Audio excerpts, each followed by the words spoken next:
Hey Siri, good morning.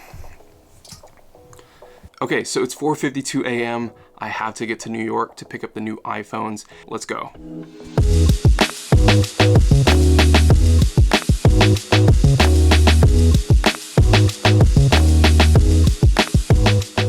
So it's been exactly 48-ish hours since I've been using Apple's new iPhone 17 Pro Max, and I have some thoughts.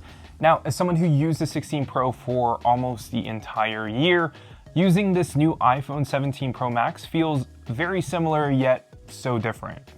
Let me explain. Now, just as a quick refresher, I wanted to go over the specs of the new iPhone 17 Pro really quickly. So the iPhone 17 Pro this year is using the all-new A19 Pro chip. This is Apple's next-gen mobile processor that's going to give users much better CPU and GPU performance compared to last year's Pro iPhone. And it'll also have 40% better sustained performance compared to last year's iPhone 16 Pro series. Now, this also comes with a vapor chamber to help with heat dissipation, so if you're an iOS gamer, this is definitely the phone that you want. And for the first time ever, we're also getting 12 gigs of RAM on here.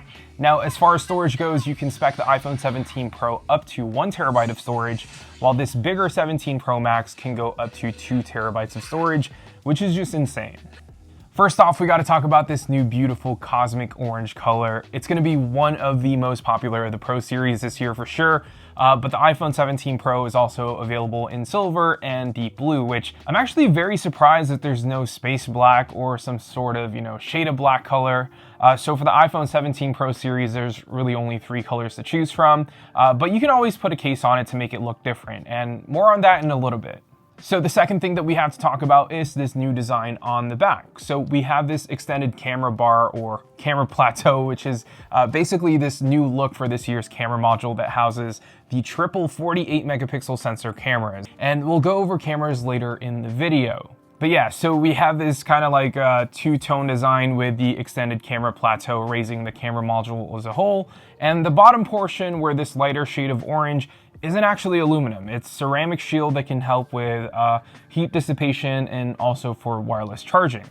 And then lastly, it's the switch back to aluminum. Now, I personally don't care about titanium versus aluminum, but with this new unibody aluminum design, they're able to make the iPhone have better thermal conductivity so that your iPhone doesn't get so hot to the touch. Now, I know that Apple said that the aluminum alloy is stronger than ever with iPhone 17, but knowing 90% of the people who uses an iPhone, you're going to end up using a case anyway, so why not protect your investment and your shiny new iPhone and go with channel sponsor Pitaka and their new Aramid Ultra Guard case. Now, this new Aramid Ultra Guard series of cases from Pitaka gives you the ultimate fusion of rugged durability and premium craftsmanship. Now, I've been a fan of Pitaka since the iPhone 11 days, and they've come a long way with their build and design. This new Aramid Ultra Guard case protects all 4 sides while keeping weight and thickness to a minimum. The Ultra Guard also maintains their signature Aramid fiber tech with TPU and Orca resin for the ultimate protection, and it also protects your camera with a raised camera lip and protects your camera control button that's still usable with this case on. Now, obviously, they still offer their iconic ultra slim design for the iPhone 17 series if you want the most minimal feeling case, but still protect your iPhone from, daily wear. And they now also have their own magnetic power bank and MagSafe wallet that matches their cases, which is a really nice touch. So if you guys want to learn more about Pitaka and their new Aramid Ultra Guard case for the iPhone 17 Pro series, check out the first link down below and use Mark 10 off to get 10% off your order. And huge shout out to Pitaka for sponsoring a portion of this video. Okay, so let's back up a little bit and talk about how it compares to the outgoing iPhone 16 Pro. Honestly, if you have the iPhone 16 Pro, it really isn't all that different in terms of how it is in hand. I will say that I did notice that it's just a little bit heavier and maybe a little bit thicker than my outgoing iPhone 16 Pro. But if you're coming from an iPhone 14 Pro, maybe even the 15 Pro, you'll definitely notice a difference in weight and size. Now, as far as day-to-day goes, iOS 26 is the default software, obviously, and with that, we have liquid glass and all the improvements in the aesthetics and UI front. But besides that, it's the same iOS that you're really familiar with just a new skin on top of it that's just a little bit smoother, a little bit more glassy, and something that we should, all get used to now. There are some new features with iOS 26, and I'll leave a link down below on a recap of everything that's new, and you can watch an iOS 26 deep dive there. Now, as far as battery life goes, I feel like it's too early to tell how battery life's going to be like, but all I know is that the 17 Pro Max's battery has been great, at least from someone who's coming from the smaller 16 Pro from last year. So definitely expect better battery life year over year, but from my experience, I know that I'm definitely in that phase where I'm always on my phone, getting things set up, or I'm taking photos every single hour. But my first day, I fully charged the phone while I was setting it up, and the following day, I was able to get it down to 30% by 11:30, which I think is pretty decent.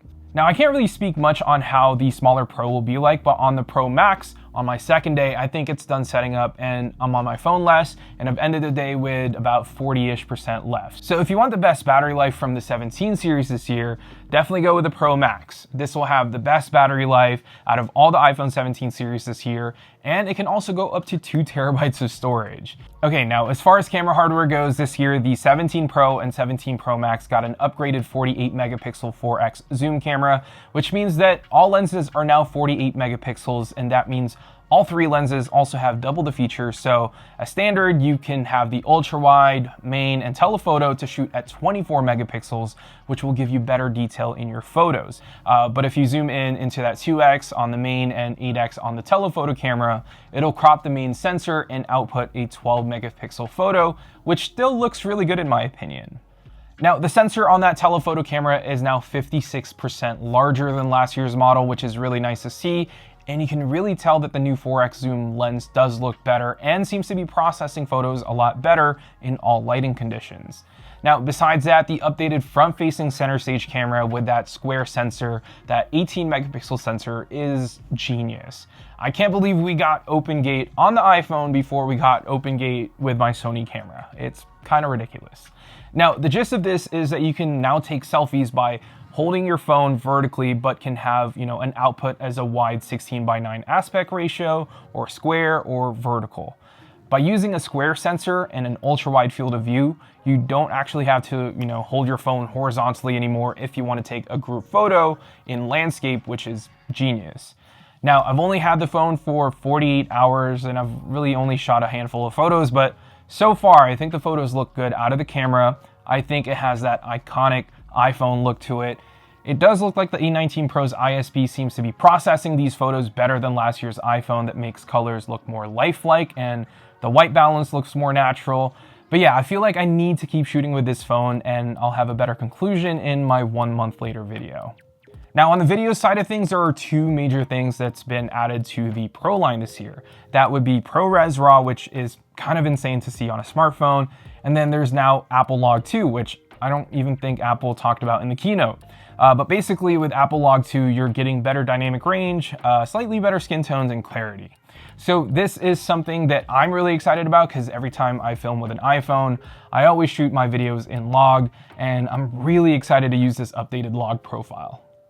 And the next big feature is ProRes RAW, and this will basically give you raw video out of the camera, but the thing is here is that you do have to use an external SSD and a third-party app like Final Cut Camera or DaVinci's Blackmagic Camera app.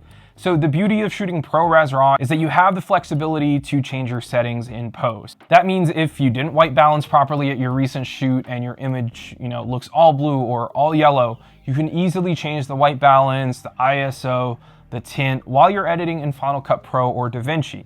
Now, the downside here is that you're filming in RAW, so you should definitely pick up multiple 4 terabytes SSD if you plan to shoot in ProRes RAW.